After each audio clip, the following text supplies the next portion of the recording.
Selamat malam, Ibu, Bapak, para pemuda, teruna, dan anak-anak yang terkasih dalam Kristus.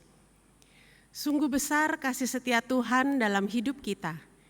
Ia selalu menolong kita apapun yang kita kerjakan. Ia mengetahui apa yang kita perlukan. Tuhan mau bekerja sama dengan kita umat-Nya, sehingga yang lemah menjadi berdaya, yang gentar menjadi berani, dan yang tercerai-berai menjadi sepakat. Mari kita siapkan hati dan pikiran kita untuk beribadah kepada Tuhan.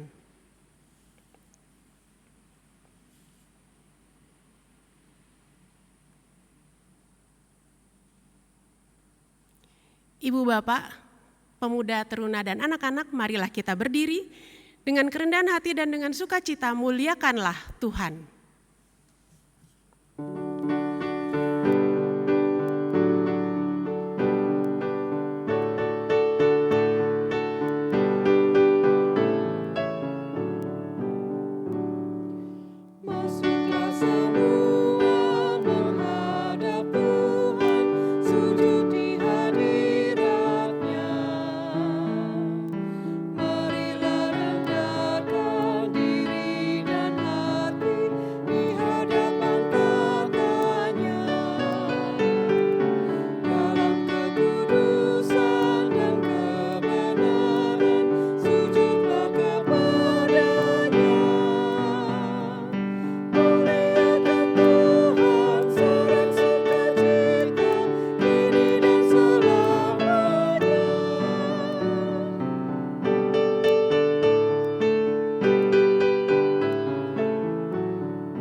Mari kita satu dalam doa pembukaan, kita berdoa.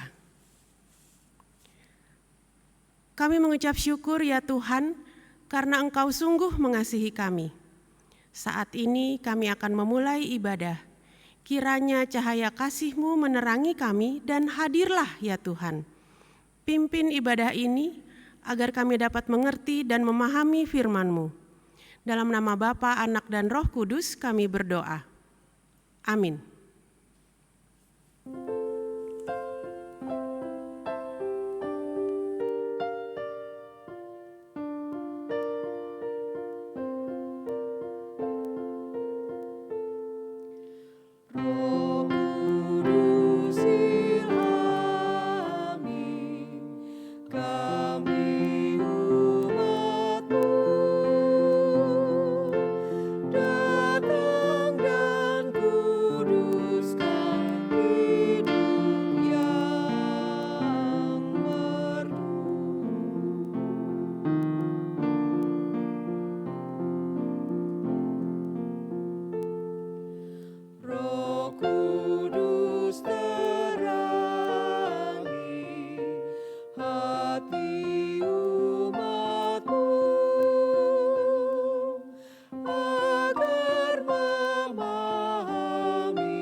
Kita akan membaca Mazmur secara berbalasan.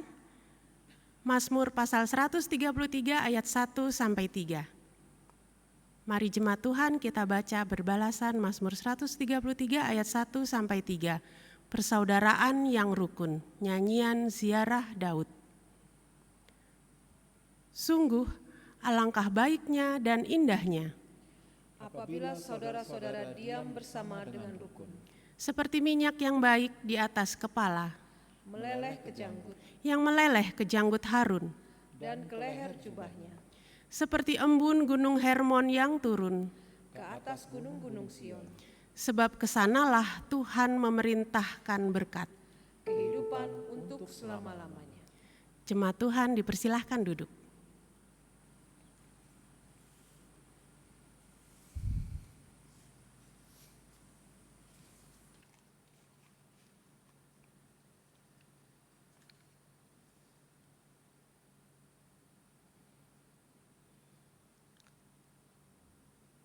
Bapak Ibu Saudara yang terkasih dalam Kristus Yesus, kini kita akan masuk dalam pelayanan firman. Mari kita siapkan hati serta pikiran, kita bersatu dalam doa untuk memohon bimbingan Roh Kudus.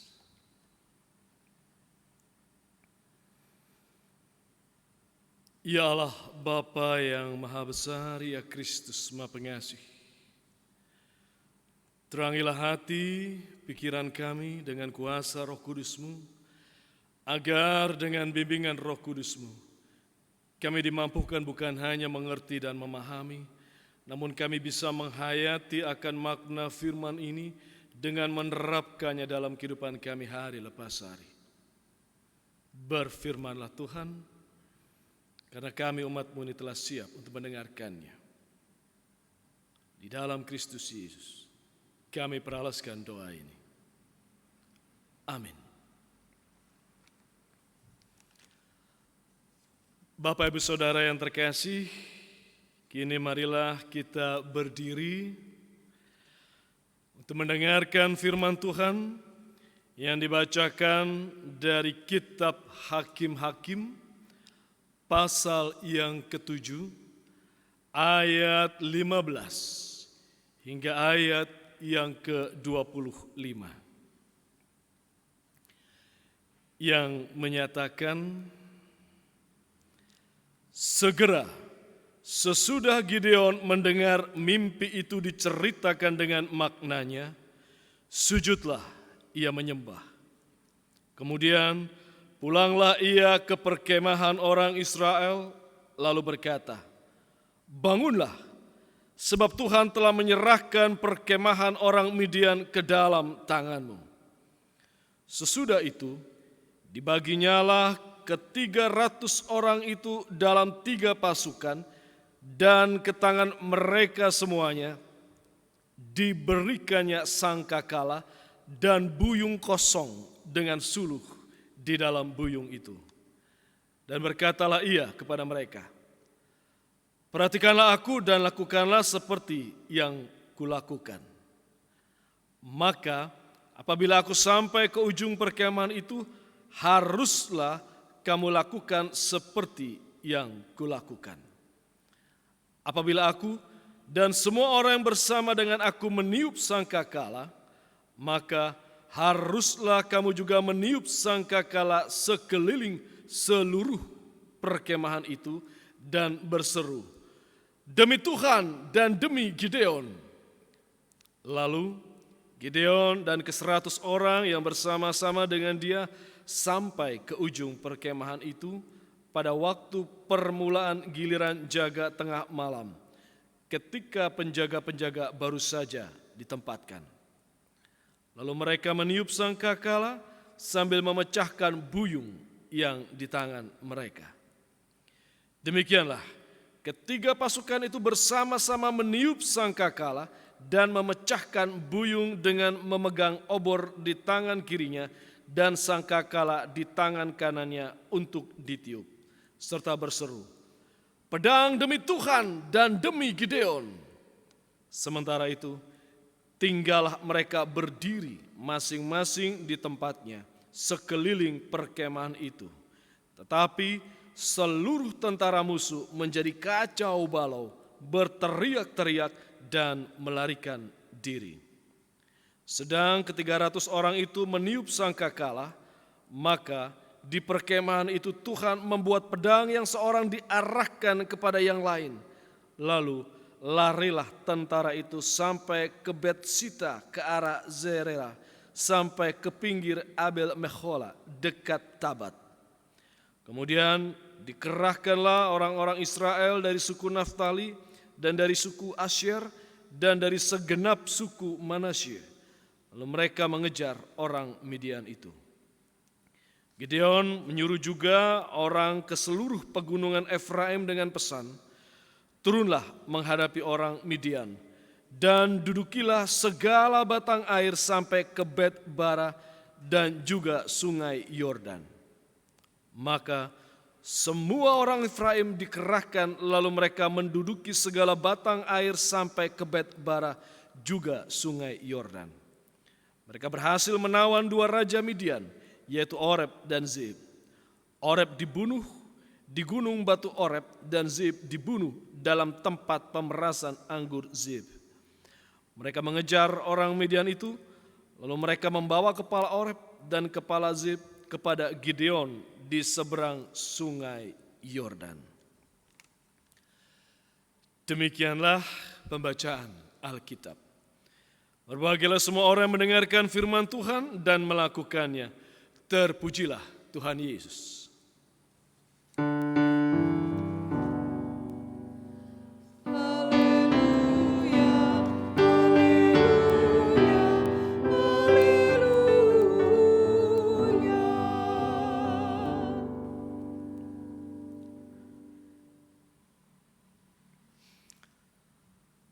Shalom,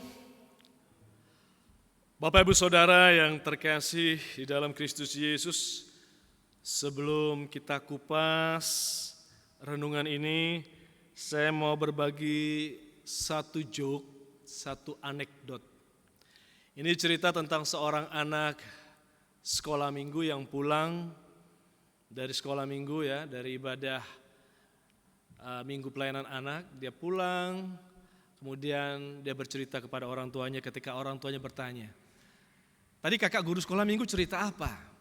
Kemudian anak ini bercerita, tadi mama kakak guru sekolah minggu bercerita soal Musa, Nabi Musa, bahwa orang Israel keluar dari tanah Mesir kemudian menyeberangi Laut Teberau. Oh ya, jadi bagaimana kakak cerita itu? Waduh, kakak cerita waktu dikejar sama pasukan tentara Fir'aun, pasukan Mesir, Musa bangun jembatan mama. Musa bangun jembatan, setelah mereka menyeberang, dikejar oleh pasukan Fir'aun, jembatannya itu diledakkan mama. Mamanya bengong, emang kakak sekolah minggu cerita seperti itu? Enggak seperti itu sih sebetulnya mama. Tapi kalau mama dengar cerita kakak sekolah minggu malah enggak masuk akal mama. Masa laut bisa terbelah, itu malah enggak masuk akal lagi mama. Dalam arti Bapak Ibu Saudara, adik-adik juga yang terkasih, ada banyak hal di Alkitab yang mungkin buat kita tidak masuk akal. Ada banyak hal cerita di dalam Alkitab yang menggambarkan hal-hal yang di luar logika. Termasuk bacaan kita pada saat ini. Ingat, iman tidak pernah kontradiksi dengan logika. Iman itu dia melampaui logika. Termasuk kalau kita bicara mengenai renungan kita pada saat ini. Sebetulnya kalau kita bicara tentang gambaran orang Israel yang mau berperang dengan orang-orang Midian, ini sebetulnya tidak masuk logika. Jumlah tentara atau pasukan orang-orang Midian ini itu lebih dari 135.000 orang. Jumlah yang sangat besar kalau kita lihat bacaan di pasal 8 di ayat yang ke-10. Sementara itu Zebah dan Zalmunna ada di Karhor bersama-sama dengan tentara mereka kira-kira 15.000 orang banyaknya. Yakni semua orang yang masih tinggal hidup dari seluruh tentara orang-orang dari sebelah timur. Banyak yang tewas, ada 120.000 orang yang bersenjatakan pedang. Bayangin, yang tewas di waktu Gideon dengan rekan-rekannya, dengan bangsa Israel, pasukan Israel ini cuma 300 orang, itu 120.000 yang tewas. Yang masih hidup sekitar 15.000. Jadi jumlah mereka 135.000 tentara, sangat tidak masuk akal. Menghadapi tentara Israel yang kalau pertama kita baca ya, di pasal 7 ini sebetulnya jumlah mereka juga masih di bawah jumlah tentara yang terkumpul pada waktu itu sekitar 32.000. Kalau kita lihat di pasal 7 ayat yang ketiga, maka sekarang serukanlah kepada rakyat itu demikian, siapa yang takut dan gentar biarlah ia pulang enyah dari pegunungan Gilead. Lalu pulanglah 22.000 orang dari rakyat itu dan tinggallah 10.000 orang. Jadi sebetulnya kalau kita bicara mengenai logika, 135.000 lawan 32.000 pasti menang yang banyak. Udah begitu sebagian besar dari 32.000 orang ini takut. Makanya dibilang yang takut silakan pulang. Yang pulang 22.000, sisa 10.000. 10.000 itu pun nanti kita kalau kita baca ya di ayat yang ke-8 disaring lagi. Di ayat yang ke-8 pasal 7 dikatakan di ayat yang ke-8, dari rakyat itu mereka mengambil bekal dan sangkakala, demikian seluruh orang Israel disuruhnya pergi masing-masing ke kemahnya, tetapi ke 300 orang itu ditahannya, tinggal 300 orang. Yang akan berjuang menghadapi 135.000 pasukan Midian, tidak masuk akal. Tidak masuk akal. Gitu. Tetapi itulah iman. Dia melampaui logika. Dalam arti Bapak Ibu Saudara yang terkasih dalam Kristus Yesus, rekan-rekan saudara dan juga adik-adik, iman tidak membuat segala sesuatu di dalam hidup ini menjadi mudah. Tetapi iman bisa membuat segala sesuatu menjadi mungkin di dalam Tuhan. Tidak ada yang mustahil. 135.000 orang-orang Midian ini habis hancur berantakan hanya dengan 300 orang-orang Israel. Kalau Tuhan mau turun tangan, Tuhan tidak butuh pasukan dengan jumlah kuantitas yang besar. Yang penting orang yang berkualitas. Itu perlu kita catat. Dan kira-kira kalau kita perhatikan bacaan kita, apa sih kuncinya? Apa sih rahasianya sehingga mereka bisa mengalahkan? Yang pertama kita mau catat, keberhasilan tentara Israel yang hanya 300 orang ini, yang pertama adalah karena penyertaan Tuhan. Karena kuat kuasa Tuhan. Bukan karena kelehaan mereka. Kepandaian mereka melakukan strategi. Diam-diam, mengendap-endap, kemudian membuat pasukan itu menjadi panik. Dengan mereka berteriak ramai-ramai, pecahkan. Mereka punya buyung dan sebagainya. Bukan itu sebetulnya. Tapi di sini bicara mengenai yang pertama penyertaan Tuhan. Mereka bisa lakukan itu semua karena penyertaan Tuhan. Dan ingat, itu juga esensi iman kita. Esensi kekristenan terletak di dalam hubungan kita dengan Tuhan. Sejauh mana kita tidak hanya percaya, tapi mempercayakan hidup kita kepada Tuhan. Walaupun kita harus menghadapi masalah yang besar. Seperti 300 orang ini menghadapi masalah yang besar. 135.000 pasukan Midian besar. Tapi ingat, iman yang aktif, yang mengandalkan kuasa Tuhan. Yang yakin percaya bahwa kalau Tuhan turun tangan, mujizat bisa terjadi. Dan kita bisa lihat gambaran di sini nih. Mereka mempercayakan hidup mereka kepada Tuhan. Dan kuncinya ketika beriman, percaya, mempercayakan hidup, ingat, iman tanpa perbuatan adalah sia-sia. Iman itu nampak dalam perbuatan mereka. Seperti apa perbuatan yang dimaksud? Di sini kita bisa lihat gambaran ketaatan mereka. Ini kunci yang kita harus perhatikan. Taat, gitu loh. Taat, ikuti petunjuk Tuhan. Ketika Tuhan bilang, yang rasa takut pulang-pulang. Seleksi lagi tinggal 300 orang, ya udah 300 orang berangkat. Walaupun kalau kita bicara mengenai logika, wah nggak masuk akal ini. Tapi di situ kita bisa lihat kuat kuasa Tuhan. Yang penting dalam masalah sebesar apapun masalah yang menghadang di depan kita, ikuti petunjuk Tuhan. Taat dengan segala perintah, titah, hukum, kehendak Tuhan. Taat. Dan itu juga berlaku di dalam kehidupan kita. Berusaha untuk taat. Kalau kita lihat bacaan kita pada saat ini, di dalam peperangan ini kan mereka tidak menyerang dengan serangan fisik. Tapi mereka hanya melakukan hal-hal yang menyebabkan kekacauan, kebingungan, ketakutan pada pasukan Midian. Mereka taat ketika diberikan perintah, nanti tugas kalian, walaupun mereka mungkin bawa senjata, tapi bukan hunus pedang mereka, menikam atau menyerang pasukan musuh. Tugas mereka hanya meniup sangkakala. memecahkan buyung sambil membawa obor dan berteriak demi Tuhan dan demi Gideon. Sambil mereka memegang obor, hanya itu. Tapi mereka taat. Walaupun kalau mungkin kita pakai logika tidak masuk akal, coba ngapain seperti itu. Tapi kita bisa lihat dalam bacaan ini, setelah mereka meniup sangkakala, memecahkan buyung, berteriak, di ayat yang ke-20, kemudian di ayat 21, musuh menjadi kacau balau. Mereka menjadi panik. Di ayat ke-22, ketika mereka meniup sangkakala, saling membunuhlah tentara Midian itu. Sehingga ketika mereka saling membunuh, 120.000 orang yang gugur, yang tewas pada saat itu. Membunuh sesama teman mereka sendiri, sesama bangsa Midian. Mengapa itu bisa terjadi? Ya, mujizat. Dan itu terjadi juga karena ketaatan mereka. Bangsa Israel yang hanya 300 orang dipimpin oleh Gideon. Taat, Tuhan bilang A, ikutin A. Tuhan bilang B, lakukan B. Gitu. Ini gambaran iman yang aktif, yang betul-betul mengandalkan Tuhan.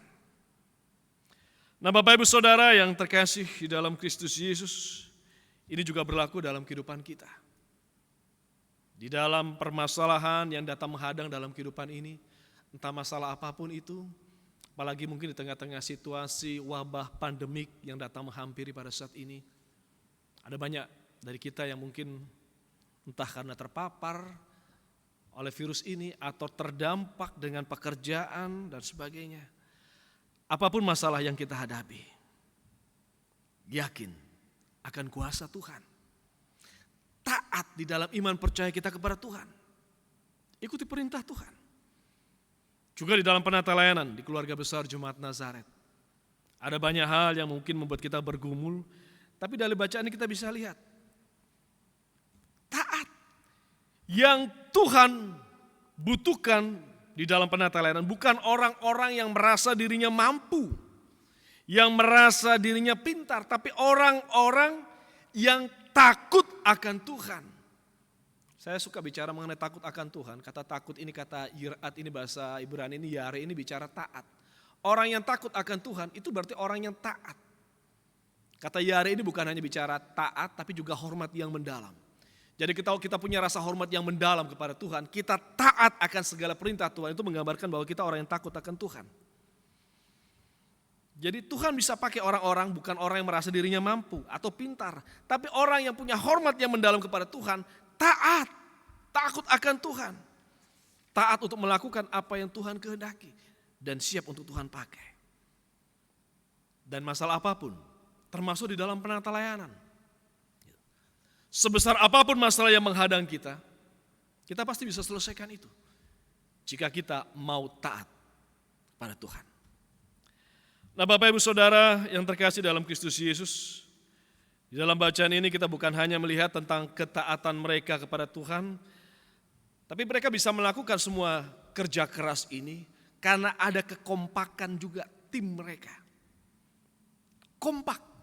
Dan mereka di dalam kekompakan itu kita bisa lihat bagaimana mereka taat kepada pemimpin mereka, Gideon. Apapun yang Gideon perintahkan, ayo kita bagi 3, 100. Nanti tugas kalian hanya ini ya, tiup sangkakala dan sebagainya. Mereka taat ikutin itu. Pada waktu pasukan musuh tercerai-berai, panik, saling membunuh, mereka tidak turun dengan pedang untuk kemudian ikut membunuh. Mereka hanya meniup sangkakala. Hanya meniup, hanya berteriak, hanya bawa obor. Tidak melakukan tindakan yang reaktif. Taat. Dan ketaatan itu, mengikuti aba-aba itu, Gideon yang membuat mereka menghasilkan karya yang luar biasa. Musuh tercerai-berai, hancur. Dan bahkan nanti kita lihat kemudian, bukan 300 orang ini yang kejar. Gideon kasih perintah, suruh rekan-rekan yang lain yang ada di pegunungan Efraim turun tangan gitu. Cari yang ada di mana-mana, suruh ambil bahagian untuk mengejar orang-orang dari Midian ini yang tercerai-berai untuk dihabisi dan selanjutnya.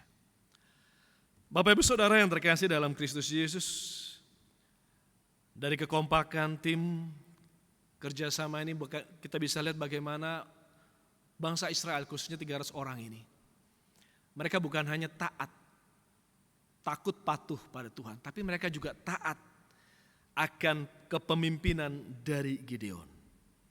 Nah, ini perlu jadi catatan buat kita di dalam pelayanan di gereja. Apa sih visinya GPIB? Visi GPIB, bagaimana kita bisa mewujudkan gereja yang bisa mewujudkan damai sejahtera. Kita jadi gereja yang bisa mewujudkan damai sejahtera dimanapun kita berada. Damai sejahtera bagi seluruh ciptaan Tuhan. Masalahnya mungkin kita bertanya, kenapa kok kalau memang bicara mengenai visinya mewujudkan damai sejahtera, kok banyak gereja GPIB yang juga sering bertengkar, berbeda pendapat, berseteru dan sebagainya. Masalahnya mungkin ini, ada ketidaktaatan kita. Kita tidak kompak di dalam penata layanan. Kenapa kita tidak kompak? Ya itu tidak taat, tidak patuh pada kepemimpinan yang ada di gereja. Kalau kita mau menghasilkan hasil yang luar biasa, hasil yang lihat di gambaran Gideon ini sangat-sangat miracle gitu. Luar biasa. Kuncinya taat, patuh, mau bekerja sama. Mau bersinergi. Apapun masalah yang di depan kita, kita pasti bisa selesaikan semua masalah itu. Mungkin wabah pandemik ini juga sedikit banyak mempengaruhi penata layanan di gereja. Tapi bagaimana kita bisa menjadi satu tim yang kompak di dalam penata layanan. Kita bisa saling menguatkan, saling bahu-membahu, saling mendorong, menguatkan, mendukung, fokus pada target kita, tujuan kita.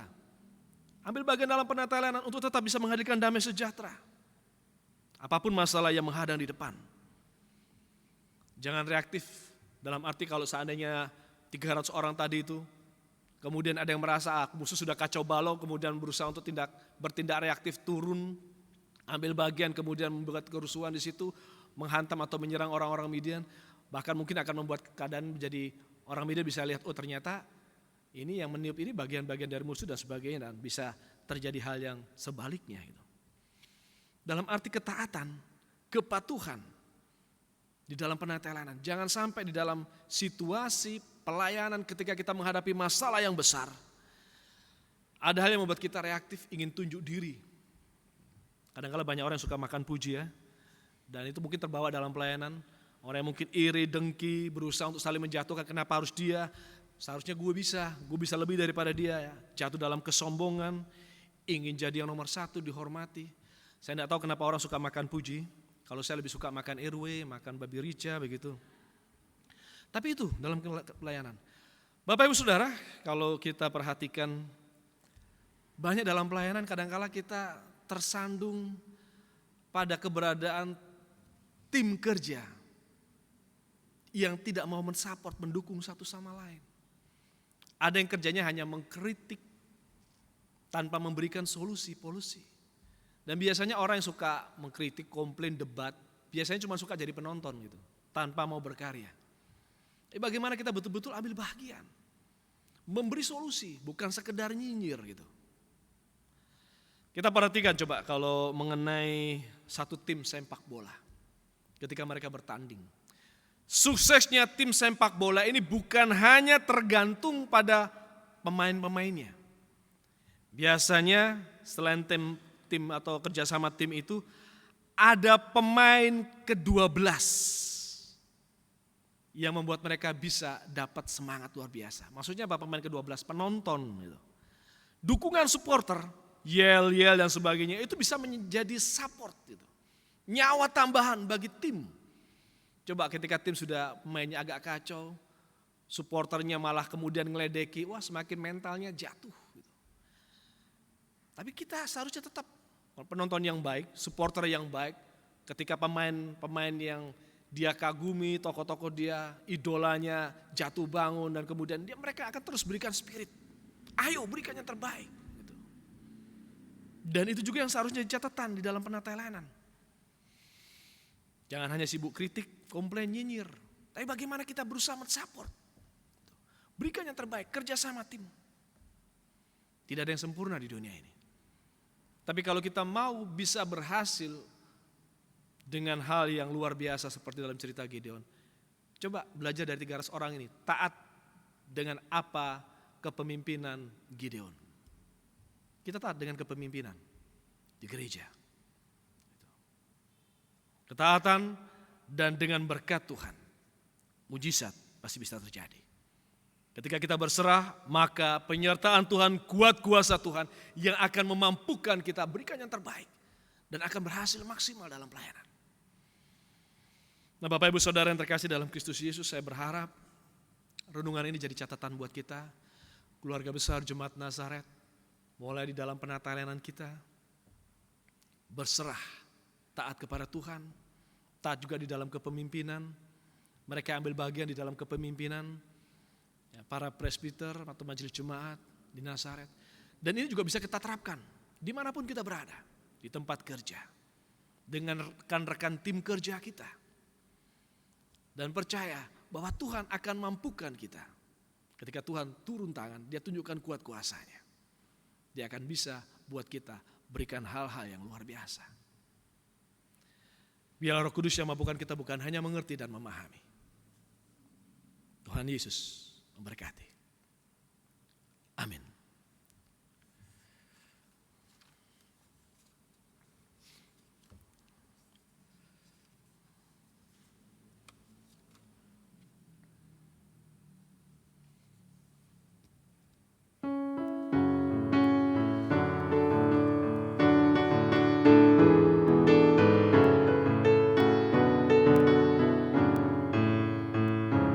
Dalam Roh Yesus Kristus kita satu tetap. Dalam Roh Yesus Kristus kita satu tetap. Mendoakan semua jadi satu tetap. Biar dunia tahu bahwa kita murid-Nya dalam kasih tubuh Kristus yang esa.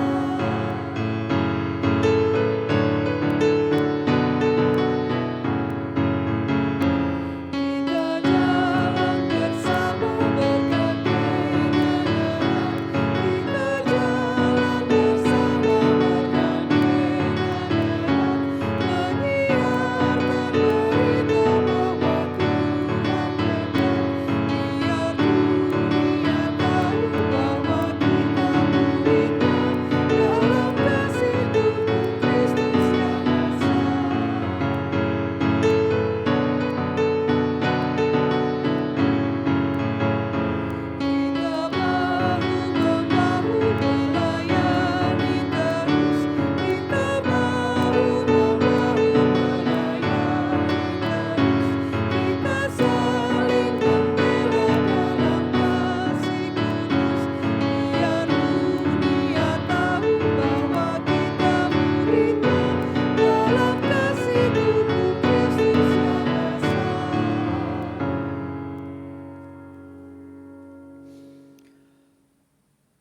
Bapak Ibu Saudara yang terkasih dalam Kristus Yesus, kini kita akan masuk dalam doa syafaat. Mari kita bersatu dalam doa. Ya Allah Bapa yang Maha Besar, ya Kristus Maha Pengasih. Kembali kami datang dengan rasa syukur untuk firman yang boleh bersama-sama kami baca, dengar dan renungkan. Firman yang mengingatkan kami, sebesar apapun masalah menghadang di depan kami, jika kami patuh, taat, hidup takut akan Tuhan, taat melakukan akan segala kehendak perintah titah Tuhan, maka kami bisa melihat bagaimana penyertaan-Mu berlaku dalam kehidupan kami. Kami bisa melihat dan merasakan bagaimana kuat kuasa-Mu terjadi dalam hidup ini. Di mana Tuhan akan berikan setiap jalan keluar untuk setiap permasalahan hidup kami. Dan biarlah di dalam penatalayanan kami pun bisa sehati, sepikir, sejiwa untuk saling bahu-membahu, saling mendorong, mensupport, mendukung, agar kami juga bisa mewujudkan visi di gereja-Mu ini, untuk kami bisa mewujudkan damai sejahtera dimanapun kami berada, dimanapun kami berkarya. Ampuni kami jika mungkin selama ini kami seringkali hidup seperti halnya domba-domba yang mengembara jauh dari jalan-Mu. Kami mengikuti ego, nafsu, ambisi kami. Bahkan mungkin kami menciptakan persaingan yang tidak sehat di dalam penetelanan. Ampuni kami Tuhan. Ajar kami taat, setia kepada kepemimpinan yang Tuhan telah tunjuk di gereja-Mu ini. Kami serahkan seluruh keluarga besar Jemaat Nazaret hanya ke dalam tangan kasih Bapa di sorga.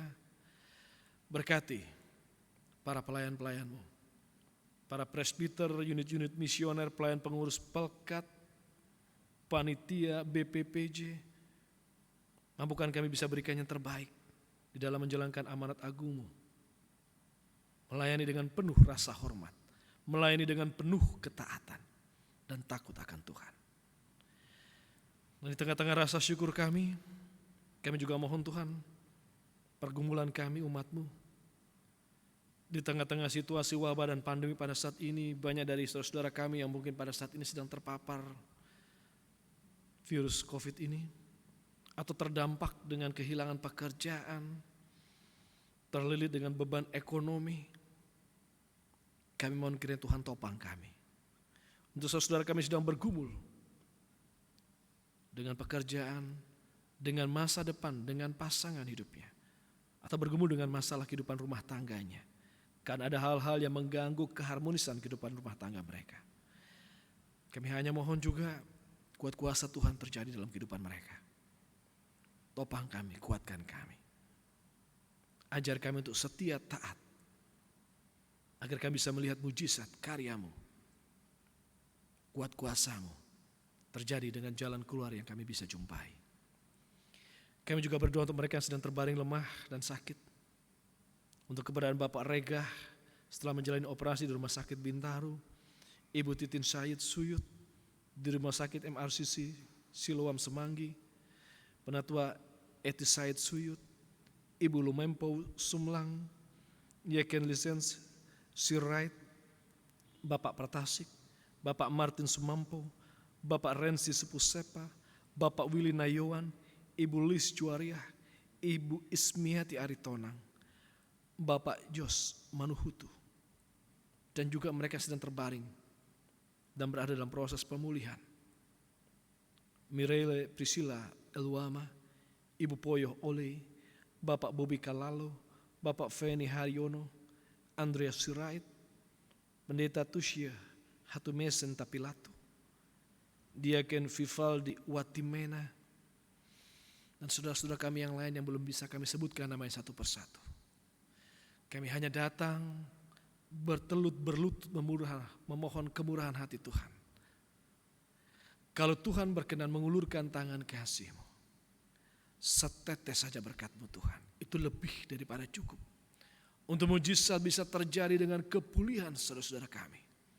Karena itu dengan segala kerendahan hati kami datang memohon kesembuhan, kepulihan, mujizat itu hanya di dalam nama Tuhan Yesus Kristus. Namun kami hanya bisa memohon dan biarlah kehendak Tuhan yang jadi.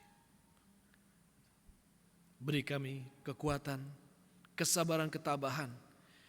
Kalau memang Tuhan memperkenan kami harus memikul salib penderitaan tersebut. Dan biarlah kami tetap setia taat memikul salib itu. Karena kami yakin percaya bahwa di balik penderitaan itu ada rancangan damai sejahtera Tuhan yang sedang berlaku dalam kehidupan kami. Kami serahkan seluruh keluarga besar Jemaat Nazaret dengan simpatisan yang ada hanya ke dalam tangan kasih Bapa di sorga. Terima kasih Bapa. Banyak yang kami ingin pinta.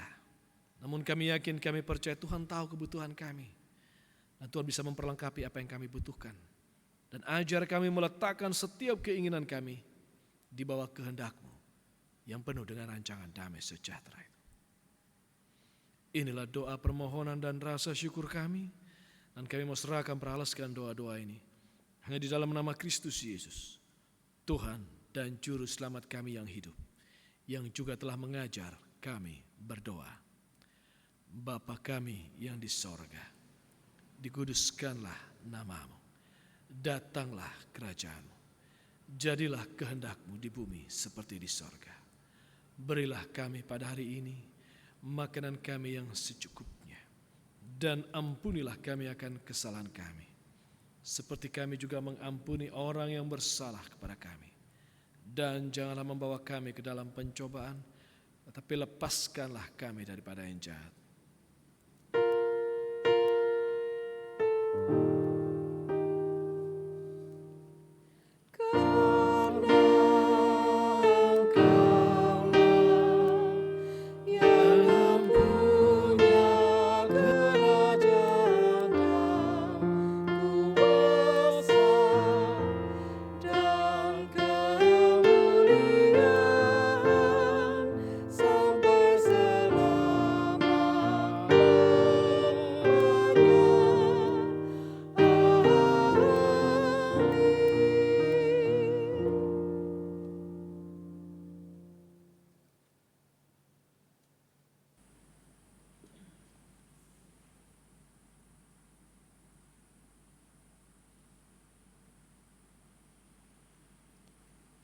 Marilah kita menyatakan syukur kita kepada Tuhan di dalam ibadah ini melalui pemberian sukacita kita.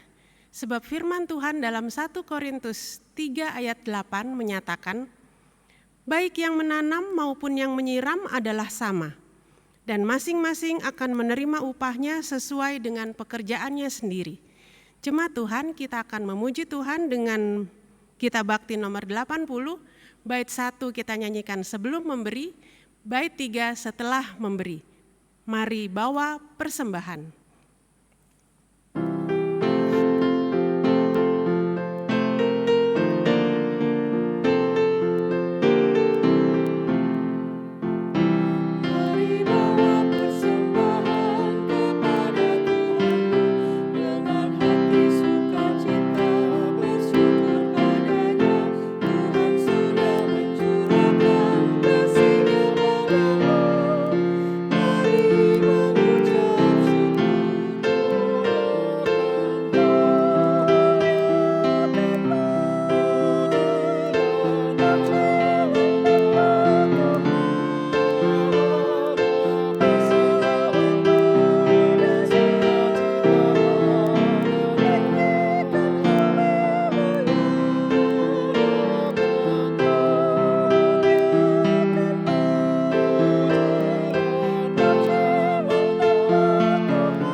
Jemaat Tuhan, mari berdiri.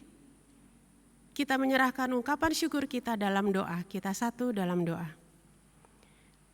Ya Tuhan, kami mengaku bahwa berkat-Mu melimpah atas kami.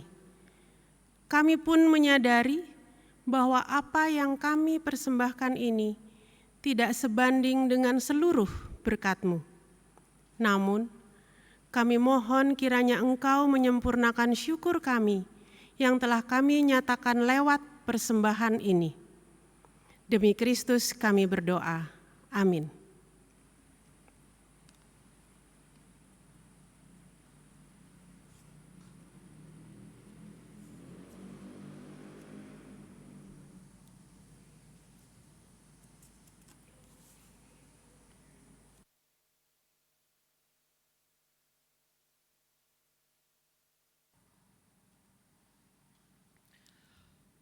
Bapak Ibu Saudara yang terkasih, kita akan mengakhiri ibadah rumah tangga pada malam hari ini. Dimanapun kita berada, dimanapun kita berkarya, sebesar apapun masalah yang datang menghadang, yakinlah, percayalah akan kuat kuasanya akan selalu menyertai kita. Yang penting kita tetap taat patuh akan segala titah dan perintahnya. Kita angkat pujian Kristus memanggil diriku.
Kini marilah kita mengarahkan hati serta pikiran kita kepada Tuhan, serta terimalah berkat-Nya.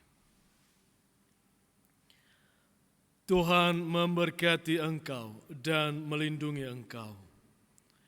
Tuhan menyinari engkau dengan wajah-Nya dan memberi engkau kasih karunia. Tuhan menghadapkan wajah-Nya kepadamu dan memberi engkau damai sejahtera.